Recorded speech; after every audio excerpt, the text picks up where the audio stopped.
Hello all, welcome to KAS mentor. നമ്മൾ ഇന്ന് നോക്കാൻ പോകുന്നത് ഇന്ത്യയുടെ നവോത്ഥാനത്തിൽ ആ ഒരു റിനൈസൻസിൽ പങ്കുവഹിച്ചിട്ടുള്ള പ്രധാനപ്പെട്ട ലീഡേഴ്സ്, അവരുടെ ഓർഗനൈസേഷനുകൾ എന്നുള്ളൊരു ടോപ്പിക്കാണ്. നമ്മുടെ എക്സാമിൽ ഒരുപാട് ക്വസ്റ്റ്യൻസ് ചോദിക്കാറുള്ള, എന്നാൽ നമുക്ക് തെറ്റിപ്പോകാൻ സാധ്യതയുള്ള ഒരു ടോപ്പിക്ക് തന്നെയാണിത്. പഠിക്കാൻ വളരെ രസകരമായിട്ടുള്ളൊരു ടോപ്പിക്ക് കൂടിയാണിത്. അപ്പോൾ ഈ ഒരു ഭാഗത്ത് നിന്നും എന്തൊക്കെയാണ് നമുക്ക് ഇമ്പോർട്ടൻ്റ് ആയിട്ടുള്ള കാര്യങ്ങൾ എന്നുള്ളത് ഈ ഒരു വീഡിയോയിൽ നമുക്ക് നോക്കി പോവാം. നിങ്ങൾ ഡിഗ്രിയുടെ പ്രിലിംസ് എക്സാം കഴിഞ്ഞിട്ടുണ്ടെങ്കിൽ മെയിൻസിന് വേണ്ടിയിട്ട് തയ്യാറെടുക്കുകയായിരിക്കും. അങ്ങനെയാണെങ്കിൽ നമുക്ക് അതിനുള്ള ബാച്ചുകളുണ്ട്. അത് മാത്രമല്ല, ഈ ഒരു ക്ലാസ്സിൻ്റെ ആണെങ്കിലും മറ്റുള്ള നിങ്ങൾക്ക് പഠിക്കാനുള്ള ഉപകാരപ്രദമായിട്ടുള്ള ഒരുപാട് കാര്യങ്ങൾ നമ്മുടെ ടെലിഗ്രാം ചാനലിലും അവൈലബിൾ ആണ്. നിങ്ങൾ ചാനലിൽ ജോയിൻ ചെയ്യാനായിട്ട് ശ്രമിക്കുക. അപ്പോൾ നമുക്ക് ക്ലാസ്സിലേക്ക് പോയാലോ? എന്തൊക്കെ കാര്യങ്ങളാണ് ഇന്ന് പഠിക്കാനുള്ളതെന്ന് നമുക്ക് നോക്കാം. ആദ്യമായിട്ട് ബ്രഹ്മസമാജം. ഇതിനു മുമ്പുള്ള ഒരുപാട് PSC പരീക്ഷകളിൽ നമ്മുടെ 10th തലം, +2 തലം, ഡിഗ്രി തലം എല്ലാ പരീക്ഷയിലും ചോദിച്ചു കാണാറുള്ള ഒരു ടോപ്പിക്ക് തന്നെയാണ് ബ്രഹ്മസമാജം എന്നുള്ളത്. എന്താണ് ഈ പറയുന്ന ലീഡേഴ്സിൻ്റെയോ അല്ലെങ്കിൽ ഓർഗനൈസേഷനുകളുടെയോ ഒക്കെ പ്രാധാന്യം? അതായത് ഒരു കാലത്ത് ഇന്ത്യ എന്ന് പറയുന്നത് കോളനിവൽക്കരണത്തിന്റെ കീഴിലായിരുന്നു അല്ലേ? ആ കാലഘട്ടത്തിൽ നമുക്കുണ്ടായിരുന്ന ആ ഒരു സ്വാതന്ത്ര്യം നിഷേധിച്ചിരുന്ന കാലഘട്ടത്തിൽ എന്തുകൊണ്ടാണ് അത്രയും കാലം അടിമത്തത്തിന്റെ കീഴത്തിൽ നമുക്ക് ജീവിക്കേണ്ടി വന്നത്? അതിലെ ഒരു പ്രധാനപ്പെട്ട കാരണം എന്ന് പറയുന്നത്, ആദ്യം ബ്രിട്ടീഷുകാർ ഇവിടെ വരുന്ന സമയത്ത് ഇന്ത്യ പല പല നാട്ടുരാജ്യങ്ങളായിട്ട് വിഭജിച്ച് കിടക്കുകയായിരുന്നു. അതിനുശേഷമാണെങ്കിൽ പോലും വർഗീയമായിട്ടാണെങ്കിലും പല നാട്ടുരാജ്യങ്ങളുടെ രീതിയിലാണെങ്കിലും നമ്മൾ പലതരത്തിലും വിഭജനത്തിലായിരുന്നു. ഒരിക്കൽ ഈ ഇന്ത്യയിലെ ജനങ്ങളെല്ലാവരും കൂടി ഒന്നിച്ചു നിന്നു കഴിഞ്ഞാൽ നമുക്ക് സ്വാതന്ത്ര്യം നേടിയെടുക്കാം എന്നത് എല്ലാവർക്കും അറിയുന്ന കാര്യവുമായിരുന്നു. പക്ഷേ ഇത്രയധികം കാര്യങ്ങൾ കൊണ്ട് വിഭജിക്കപ്പെട്ടിരുന്ന നമ്മളെ, അല്ലെങ്കിൽ ഇന്ത്യയിലെ ജനതയെ ഒന്നിച്ചു നിർത്താൻ വേണ്ടിയിട്ടുള്ള, അവരുടെ ഉള്ളിലേക്ക് ആ സ്വാതന്ത്ര്യത്തിന് വേണ്ടിയിട്ടുള്ള, നവോത്ഥാനത്തിന് വേണ്ടിയിട്ടുള്ള വിത്ത് പാകുന്നതിന് വേണ്ടി ഏറെ സഹായിച്ചിട്ടുള്ളതാണ് ഈ ഒരു നവോത്ഥാന നേതാക്കന്മാരും അവരുടെ ഓർഗനൈസേഷനുകളും എന്ന് പറയുന്നത്.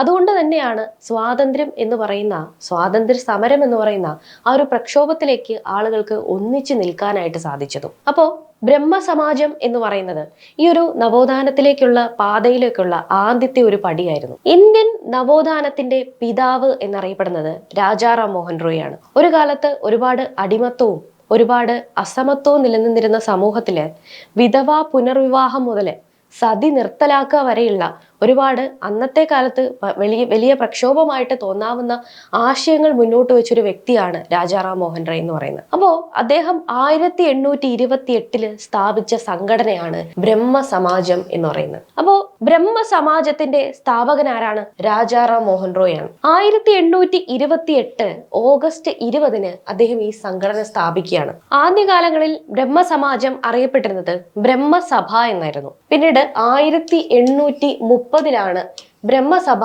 ബ്രഹ്മസമാജമായിട്ട് മാറുന്നത്. അക്ബർ ഷാ രണ്ടാമനാണ് രാജാ റാം മോഹൻ റോയ്ക്ക് രാജ എന്നുള്ളൊരു ബഹുമതി നൽകുന്നത്. അദ്ദേഹത്തിന്റെ പ്രതിനിധിയായിട്ടാണ് രാജാ റാം മോഹൻ റോയ് ഇംഗ്ലണ്ട് സന്ദർശിക്കുന്നത്. അതിനുശേഷം 1833 അദ്ദേഹം മരിക്കുകയാണ്. അത് കഴിഞ്ഞു പിന്നീട് 1866 ബ്രഹ്മസമാജം രണ്ടായിട്ട് പിരിയുകയാണ്. രണ്ടായിട്ട് പിരിഞ്ഞ് ആദി ബ്രഹ്മസമാജം എന്നും ഭാരതീയ ബ്രഹ്മസമാജം എന്നും രണ്ടായിട്ട് നമ്മുടെ ബ്രഹ്മസമാജം പിരിയാണ്. അപ്പോൾ ഇതിലെ ആദി ബ്രഹ്മസമാജത്തിന് നേതൃത്വം നൽകിയിരുന്നത് ദേവേന്ദ്രനാഥ ടാഗോർ ആണ്. ഭാരതീയ ബ്രഹ്മസമാജത്തിന് നേതൃത്വം നൽകിയിരുന്നത് കേശവ ചന്ദ്ര സെന്നും. അപ്പോൾ ഇത്രയും കാര്യങ്ങളാണ് നമ്മൾ ബ്രഹ്മസമാജത്തിൽ പഠിച്ചത്. എന്തൊക്കെയാണ് ഒന്ന് ക്രോഡീകരിച്ച് നോക്കാം. 1828 ആരംഭിച്ചു. രാജാ റാം മോഹൻ റോയ് ആണ് ആരംഭിച്ചത് ഓഗസ്റ്റ് 20. ആദ്യ കാലഘട്ടങ്ങളിൽ ബ്രഹ്മസഭ എന്നറിയപ്പെട്ടിരുന്നു. 1930 ബ്രഹ്മസമാജമായിട്ട് മാറി. 1866 ആദി ബ്രഹ്മസമാജം എന്നും ഭാരതീയ ബ്രഹ്മസമാജം എന്നും രണ്ടായിട്ട് പിരിയാണ് ഈ സംഘടന. 1833 രാജാ റാം മോഹൻ റോയ് മരിക്കുന്നത്. അപ്പോൾ ഇത്രയും കാര്യങ്ങളാണ് നമുക്ക് ഈ ഒരു ബ്രഹ്മസമാജം എന്ന ഭാഗത്തു നിന്ന് ഏറ്റവും പ്രധാനമായിട്ട് പഠിക്കാനുള്ളത്. അടുത്തതായി തത്വബോധിനി സഭ. 1839 തത്വബോധിനി സഭ സ്ഥാപിക്കുന്നത്. ദേവേന്ദ്രനാഥ ടാഗോർ ആണ് ഒരു സഭ സ്ഥാപിക്കുന്നത്. 1839 ഒക്ടോബർ 6 സ്ഥാപിക്കുന്നത്. ഇദ്ദേഹം രാജാ റാം മോഹൻ റോയുടെ ആശയങ്ങളിൽ വളരെയധികം ആകൃഷ്ടനായിരുന്നു. അതുകൊണ്ട് തന്നെ രാജാ റാം മോഹൻ റോയുടെ ആശയങ്ങൾ പ്രചരിപ്പിക്കാൻ വേണ്ടിയിട്ട് തത്വബോധിനി പത്രിക എന്നുള്ളൊരു പേരിൽ ഒരു പത്രം ആരംഭിക്കുന്നുണ്ട്, ഒരു പത്രിക ആരംഭിക്കുന്നുണ്ട് ഈ തത്വബോധിനി സഭയുടെ കീഴിൽ. അപ്പോൾ 1839 ആരംഭിച്ചത്. ദേവേന്ദ്രനാഥ ടാഗോർ ആണ് ആരംഭിച്ചത് എന്നുള്ളത് ഓർത്തു വയ്ക്കുക. അടുത്തതായി പ്രാർത്ഥനാ സമാജ്. എപ്പോഴും ചോദിക്കുന്ന ഒരു ചോദ്യമാണ്, പ്രത്യേകിച്ച് മാച്ച് ദ ഫോളോയിങ് ആയിട്ടൊക്കെ ചോദിച്ചു കണ്ടിട്ടുള്ള ഒരു ചോദ്യമാണ് കേട്ടോ ഇത്. പ്രാർത്ഥനാ സമാജ് ആരംഭിക്കുന്നത് ആത്മാറാം പാണ്ഡുരംഗാണ്. ആത്മാറാം പാണ്ഡുരംഗ് എപ്പോഴാണ്? 1867 ആരംഭിക്കുന്നു. 1867. പ്രാർത്ഥനാ സമാജിന് മറ്റൊരു പേര് കൂടി ഉണ്ടായിരുന്നു. അത് അറിയപ്പെട്ടിരുന്ന മറ്റൊരു പേരാണ് പ്രയർ സൊസൈറ്റി എന്ന് പറയുന്നത്. എന്താണ് പ്രയർ സൊസൈറ്റി എന്ന് പറയുന്നത്? ഇതിൽ ഏറ്റവും പ്രധാനമായിട്ട് സ്ഥാപിച്ച നേതാവിനെയാണ് നമ്മൾ നോക്കി വെക്കേണ്ടത്. കാരണം അത് പ്രീവിയസ് ക്വസ്റ്റ്യൻ ആയിട്ട് ചോദിച്ചു കണ്ടിട്ടുണ്ട്. അടുത്ത നോക്കാം. അടുത്തതായി 1864 ആരംഭിക്കുന്ന വേദ സമാജാണ്. എവിടെയാണ് സ്ഥാപിതമാകുന്നത്? മദ്രാസിലാണ് കേട്ടോ. മദ്രാസിലാണ് വേദ സമാജം സ്ഥാപിതമാകുന്നത്. ശ്രീധരലു നായിഡുവും അതുപോലെ തന്നെ കേശവചന്ദ്ര സെന്നുമാണ് ഈ ഒരു സംഘടന സ്ഥാപിക്കുന്നത്. കേശവചന്ദ്ര സെന്നിനെ കുറിച്ച് നമ്മൾ മുമ്പ് പറഞ്ഞല്ലോ. എന്താണ്? ഭാരതീയ ബ്രഹ്മ സമാജിന്റെ നേതാവായിരുന്നു അദ്ദേഹം എന്നുള്ള കാര്യം. അടുത്തതായി സത്യശോധക് സമാജ്. 1873 പൂനെയിലാണ് ഈ സംഘടന സ്ഥാപിക്കുന്നത്. ആരാണ് സ്ഥാപിക്കുന്നത്? ജ്യോതിറാവു ഫൂലെ. അദ്ദേഹം ഇന്ത്യയിലെ സാമൂഹിക വിപ്ലവത്തിന്റെ പിതാവ് എന്നറിയപ്പെടുന്ന വ്യക്തിയാണ്. അപ്പോൾ അദ്ദേഹമാണ് സത്യശോധക് സമാജ് ആരംഭിക്കുന്നത്. 1873 പൂനെയിൽ ആരംഭിക്കുന്നു. അദ്ദേഹത്തിന്റെ പ്രധാനപ്പെട്ട ഒരു പുസ്തകമാണ് ഗുലാംഗിരി എന്ന് പറയുന്നത്. ഗുലാംഗിരി, ദ റൈറ്റ്സ് ഓഫ് മാൻ എന്നുള്ളൊരു പുസ്തകം അദ്ദേഹത്തെ വളരെയധികം സ്വാധീനിക്കുന്നുണ്ട്. അതിൽ നിന്നും രചിക്കുന്ന ഒരു പുസ്തകമാണ് ഗുലാംഗിരി എന്ന് പറയുന്നത്. അതിന്റെ അർത്ഥം അടിമത്തം എന്നാണ്. അടിമത്തം എന്നാണ് ഗുലാംഗിരി എന്ന വാക്കിന്റെ അർത്ഥം. അത് മാത്രമല്ല, ഇഷാര എന്നൊരു പുസ്തകവും അദ്ദേഹം രചിക്കുന്നുണ്ട്. ഇഷാര എന്നുള്ളൊരു പുസ്തകം. അതിനുശേഷം സത്യശോധക സമാജത്തിന്റെ ആശയങ്ങൾ മുന്നോട്ട് കൊണ്ടുവരാൻ വേണ്ടിയിട്ട് ആരംഭിക്കുന്ന മുഖപത്രമാണ് ദീനബന്ധു എന്ന് പറയുന്നത്. ദീനബന്ധു സത്യശോധക സമാജത്തിന്റെ ആശയങ്ങൾ മുന്നോട്ട് കൊണ്ടുവരാൻ വേണ്ടിയിട്ട് ആരംഭിച്ചിട്ടുള്ള മുഖപത്രമാണ് ദീനബന്ധു എന്ന് പറയുന്നത്.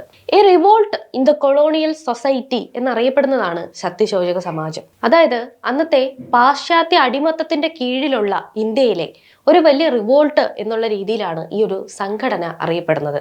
തിയോസഫിക്കൽ സൊസൈറ്റി 1875 ആരംഭിക്കുന്നത് ഇന്ത്യയിലല്ല, ന്യൂയോർക്കിലാണ്. 1875 ന്യൂയോർക്കിൽ ആരംഭിച്ച സംഘടനയാണ് തിയോസഫിക്കൽ സൊസൈറ്റി എന്ന് പറയുന്നത്. ആരൊക്കെയായിരുന്നു സ്ഥാപക നേതാക്കൾ എന്ന് ചോദിച്ചാൽ ബ്ലാവട്സ്കിയും ഹെൻറി ഓൾക്കോട്ടുമാണ് അതിന്റെ സ്ഥാപക നേതാക്കൾ എന്ന് പറയുന്നത്. പിന്നീട് ഈ തിയോസഫിക്കൽ സൊസൈറ്റിയുടെ ആശയങ്ങൾ ഇന്ത്യയിലേക്ക് വരുന്നുണ്ട്. ഇന്ത്യയില് അടയാറിലാണ് തിയോസഫിക്കൽ സൊസൈറ്റിയുടെ ആസ്ഥാനം ഉണ്ടായിരുന്നത്. ഇന്ത്യയിലുള്ള അടയാറിലുള്ള തിയോസഫിക്കൽ സൊസൈറ്റിയുടെ ശാഖയുടെ കാര്യങ്ങളെല്ലാം അതിന്റെ നേതൃത്വം വഹിച്ചിരുന്നത് ആനി ബസന്റ് ആണ്. അന്ന് ആനി ബസന്റ് പറഞ്ഞത് ഇന്ത്യക്ക് സ്വാതന്ത്ര്യം കൊടുക്കുക എന്നുള്ളത് ബ്രിട്ടന്റെ ഔദാര്യമല്ല, പകരം ഇന്ത്യയുടെ അവകാശമാണ് എന്നുള്ളതാണ്. അപ്പൊ ഞാൻ ആദ്യം പറഞ്ഞതുപോലെ തന്നെ ഈ ഓരോ നവോത്ഥാന പ്രസ്ഥാനങ്ങളും അല്ലെങ്കിൽ ഓരോരോ ഓർഗനൈസേഷനുകളും ഇന്ത്യക്കാരുടെ ഉള്ളില് ആ ഒരു ഏകത്വം എന്നുള്ളൊരു ആശയം വളർത്തുന്നതിന് വേണ്ടിയിട്ട് വലിയ പങ്ക് വഹിച്ചിട്ടുള്ളതാണ് എന്നുള്ളതാണ് ഇതിൽ നിന്ന് നമുക്ക് മനസ്സിലാവുന്നത്. അടുത്തതായി ആര്യ സമാജം, വളരെ ഇമ്പോർട്ടൻ്റ് ആയിട്ടുള്ളൊരു സംഘടനയാണ്. 1875 ഇത് ആരംഭിക്കുന്നത്. സ്വാമി ദയാനന്ദ സരസ്വതിയാണ് ആര്യ സമാജം സ്ഥാപിക്കുന്നത്. അപ്പൊ അന്ന് കാലത്ത് അദ്ദേഹം ശുദ്ധി പ്രസ്ഥാനം എന്ന് പറഞ്ഞൊരു പ്രസ്ഥാനം ആരംഭിക്കുന്നുണ്ട്. അപ്പോൾ വിവിധ മതങ്ങളിലേക്ക് മാറിയിട്ടുള്ള ആളുകളെ ഹിന്ദു മതത്തിലേക്ക് തിരിച്ചു കൊണ്ടുവരിക എന്നുള്ളൊരാശയമായിരുന്നു ഈ ശുദ്ധി പ്രസ്ഥാനം എന്ന് പറയുന്ന ആശയത്തിന്റെ കീഴിലുണ്ടായിരുന്നത്. ഇന്ത്യക്കാർക്ക് എന്ന് പറഞ്ഞത് സ്വാമി ദയാനന്ദ സരസ്വതിയാണ്. ഇന്ത്യക്കാർക്ക് എന്ന് പറഞ്ഞത് സ്വാമി ദയാനന്ദ സരസ്വതിയാണ്. അത് മാത്രമല്ല, അദ്ദേഹം പറഞ്ഞിട്ടുള്ള മറ്റൊരു പ്രശസ്തമായിട്ടുള്ള കാര്യം എന്ന് പറയുന്നത് വേദങ്ങളിലേക്ക് മടങ്ങുക എന്നുള്ളതാണ്. വേദങ്ങളിലേക്ക് മടങ്ങുക എന്ന് പറഞ്ഞ ആരാണ്? സ്വാമി ദയാനന്ദ സരസ്വതിയാണ്. ഗോരക്ഷിണി സഭ എന്നുള്ളൊരു പേരിൽ ഒരു സംഘടന കൂടി ആരംഭിക്കുന്നുണ്ട് 1882. ഹിന്ദു മതത്തിലെ കാൽവിൻ എന്നറിയപ്പെടുന്നത് ദയാനന്ദ സരസ്വതിയാണ്. ഹിന്ദു മതത്തിലെ കാൽവിൻ എന്നറിയപ്പെടുന്നത്. സ്വാമി വിവേകാനന്ദന്റെ ഗുരുവാണ് ശ്രീരാമകൃഷ്ണ പരമഹംസൻ. അപ്പോൾ അദ്ദേഹത്തിന്റെ ഒരു സ്മരണാർത്ഥം കൂടിയാണ് ശ്രീരാമകൃഷ്ണ മിഷൻ ആരംഭിക്കുന്നത്. എപ്പോഴാണ്? 1897 ആരംഭിക്കുന്നു സ്വാമി വിവേകാനന്ദൻ. ഇതിന്റെ സ്ത്രീകളുടെ ഒരു വിങ് ഉണ്ടായിരുന്നു, വനിതാ വിഭാഗം ഉണ്ടായിരുന്നു. അതറിയപ്പെട്ടിരുന്നത് ശാരദാ മഠം എന്നായിരുന്നു. ശ്രീരാമകൃഷ്ണ പരമഹംസന്റെ ഭാര്യയുടെ പേരില് ശാരദാ മഠം എന്ന് അറിയപ്പെട്ടിരുന്നു. കൊൽക്കത്തയിലെ ബേലൂരിലാണ് ഈ ഒരു സംഘടനയുടെ ആസ്ഥാനം ഉള്ളത്. വിവേകാനന്ദൻ 1881 ശ്രീരാമകൃഷ്ണ പരമഹംസനെ കണ്ടുമുട്ടുന്നത്. അതിനുശേഷം 1892 നമുക്കറിയുന്ന പോലെ അദ്ദേഹം കേരളം സന്ദർശിക്കുന്നുണ്ട് അല്ലെ. കേരളം സന്ദർശിക്കുന്ന വിവേകാനന്ദൻ കേരളം സന്ദർശിക്കുന്നത് എപ്പോഴാണ്? 1892 ഓക്കെ. വേദാന്ത ശിരോമണി എന്നൊക്കെ അറിയപ്പെടുന്നത് വിവേകാനന്ദനാണ്. അദ്ദേഹത്തിന്റെ ജന്മദിനമായിട്ടുള്ള ജനുവരി 12 യുവജന ദിനമായിട്ട്, യൂത്ത് ഡേ ആയിട്ട് നമ്മൾ ആചരിച്ചു വരുന്നുണ്ട് അല്ലെ. ഒക്കെ ആഡ് ഓൺ ആയിട്ട് ഓർത്തു വെച്ചേക്കാം. 1893 സെപ്റ്റംബർ 11 അദ്ദേഹം ചിക്കാഗോയില് മതപ്രഭാഷണം നടത്തുകയാണ്. വളരെ പ്രശസ്തമായിട്ടുള്ള ഒരു പ്രസംഗമായിരുന്നു അത്. അന്ന് അമേരിക്കൻ ജനത അദ്ദേഹത്തെ വിശേഷിപ്പിച്ചത് ചക്രവാത സദൃശ്യനായ ഹിന്ദു എന്നായിരുന്നു. അങ്ങനെ അറിയപ്പെടുന്നത് ആരാണ്? വിവേകാനന്ദനാണ്. 1893 സെപ്റ്റംബർ 11 അദ്ദേഹം ചിക്കാഗോ മതപ്രഭാഷണം നടത്തുന്നത്.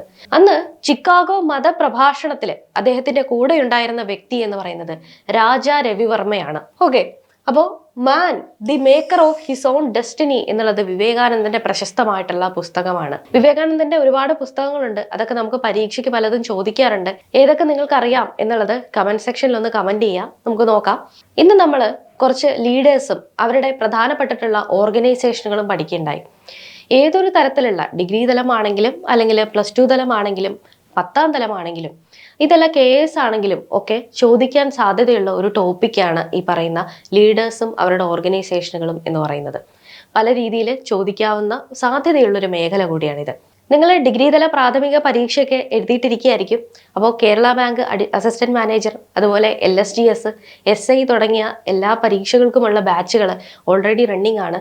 ഇതുകൂടാതെ സെക്രട്ടേറിയറ്റ് അസിസ്റ്റന്റ്, അതുപോലെ തന്നെ LDC തുടങ്ങിയിട്ടുള്ള ബാച്ചുകളും നമുക്ക് അവൈലബിൾ ആയിട്ടുണ്ട്. ഈ ക്ലാസ്സുമായിട്ട് ബന്ധപ്പെട്ടിട്ടുള്ളതും അതല്ലാതെയുമുള്ള ഒരുപാട് നോട്ടുകളും നമുക്ക് പഠിക്കാൻ എളുപ്പത്തിന് വേണ്ടിയിട്ടുള്ള ഒരുപാട് കാര്യങ്ങളും നമ്മുടെ ടെലിഗ്രാം ചാനലിൽ അവൈലബിൾ ആണ്. ടെലിഗ്രാം ചാനലിൽ ജോയിൻ ചെയ്തിട്ടില്ലെങ്കിൽ ഡിസ്ക്രിപ്ഷൻ ബോക്സിൽ ലിങ്ക് ഉണ്ടാവും, അതുവഴി ജോയിൻ ചെയ്യാനായിട്ട് ശ്രമിക്കുക. ഈ ഒരു ക്ലാസ് നിങ്ങൾക്ക് ഇഷ്ടപ്പെട്ടിട്ടുണ്ടാവും, ഉപകാരപ്പെട്ടിട്ടുണ്ടാവും എന്ന് വിചാരിക്കുന്നു. ഇതുപോലെയുള്ള നിങ്ങൾക്ക് യൂസ്ഫുൾ ആയിട്ടുള്ള ഒരുപാട് വീഡിയോസുമായിട്ട് നമുക്ക് വീണ്ടും കാണാം. ഈ ക്ലാസ് ഇഷ്ടപ്പെട്ടിട്ടുണ്ടെങ്കിൽ സുഹൃത്തുക്കളിലേക്ക് ഷെയർ ചെയ്ത് കൊടുക്കാനായിട്ട് ശ്രമിക്കുക.